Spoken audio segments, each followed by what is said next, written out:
Hey guys, I'm back. I'm doing another quick short update. This will be Helix Part 4. I'm going to show you the finished construction. As you can see, I have now put everything in place. The drill is sitting up there because I am letting it match, pressing down on it and letting the glue set and dry, and I am matching up the height gap.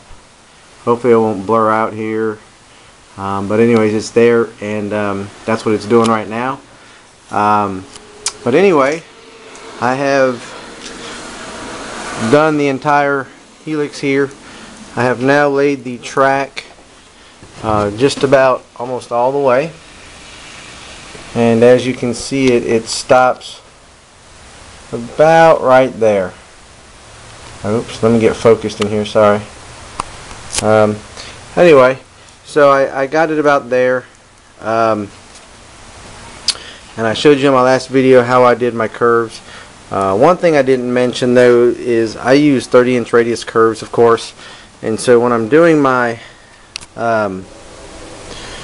rail joiners here, I told you I don't have to really do anything, but on a tighter curve you may have to do something. So what I use is some spikes, and if you give me just a second, I'll go on the inside and I'll show you how we do this.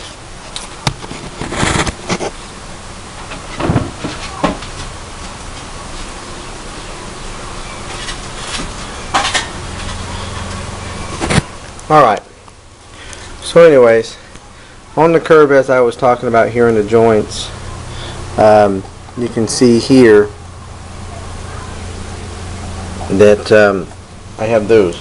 Well, you can get these in a package of billions from Micro Marks, I think it is. I get them from my hobby store, of course, and they're actually railhead spikes. And if I can get one out here, I will show you.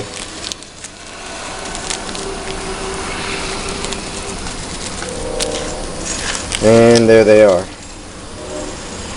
They're just little railhead spikes that look like real railheads. And I use these with a pair of pliers. And basically what you do is you would stick them in. If I can focus here, just a second.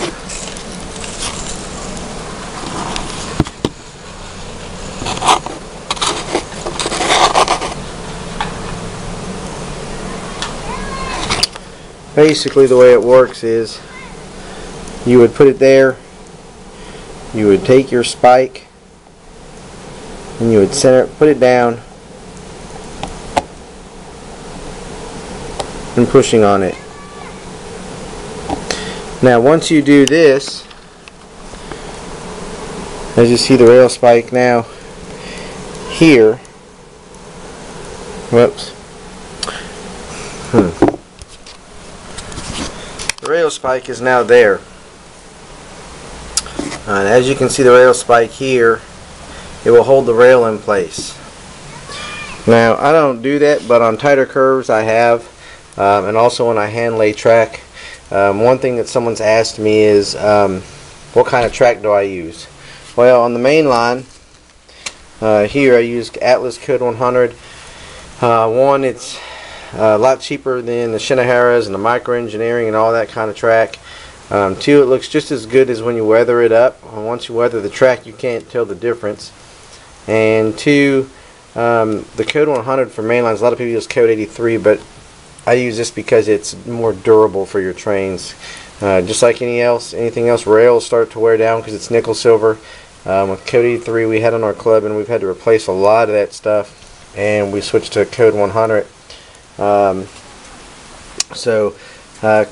100 is what I use the main line, but Code 83 I use for secondary tracks, as for sidings, and as you can see down here, this is all all the secondary stuff is Code 83, and you can see it over here on this siding. Here is all Code 83. I also use I have used Code 55 on sidings as far as spurs. and most of those I hand lay, just because when you look at a spur up close, it looks a lot nicer and it's not much of a track. I use an NMRA gauge to gauge the track, and I learned that from a previous club I was in. I learned how to hand lay some track, and it worked out pretty good. So it's really not that bad. But again, I use code 100 for this, and I'll show you some code 83 and 55.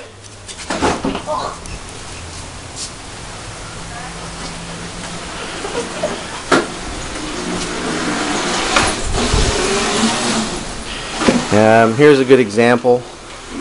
Hopefully the lighting's okay for y'all, but this is code 55, and I've used this and I've hand laid this. This has also got molded spikes or molded tie plates in there, and as you can see, there's one there probably. There they are, molded tie plates, and they're every so often, and I just make them look real. But like I said, once you weather the track and space it out, it's really not that bad. So hand laying track can be good. There's some more back there, but that's about the only places I've done it. I have not hand laid switches as much as I would like to.